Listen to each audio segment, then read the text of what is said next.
Hi అండి. ఎప్పుడు మెంతికూర మా ఫామ్లో వేసేది లాంగ్ వీడియోస్ పోస్ట్ చేస్తుంటా కదా. ఈసారి మీకు అర్థమయ్యేలా స్టెప్ బై స్టెప్ మెంతికూరని ఇంట్లో ఎలా పెంచుకోవాలి ఈ చిన్న వీడియోలో చూసేయండి. ముందు మనం కొన్ని మెంతులు తీసుకోవాలి. చాలా మంది ఇలా వేస్తుంటే మాకు మెంతికూర రావట్లేదు సిస్టర్ అంటున్నారు.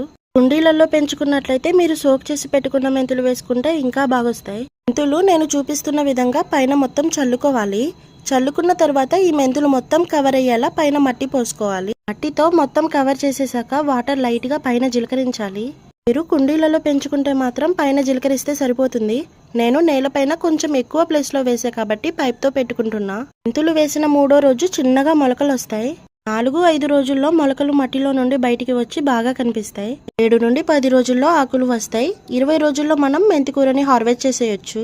ఆల్రెడీ మెంతికూర గురించి ఫుల్ డీటెయిల్స్ మన ఛానల్లో అప్లోడ్ చేశాను. మీకు ఈ వీడియో యూజ్ అవుతే ప్లీజ్ లైక్ చేసి సబ్స్క్రైబ్ చేసుకోవడం అయితే మర్చిపోకండి. Bye bye.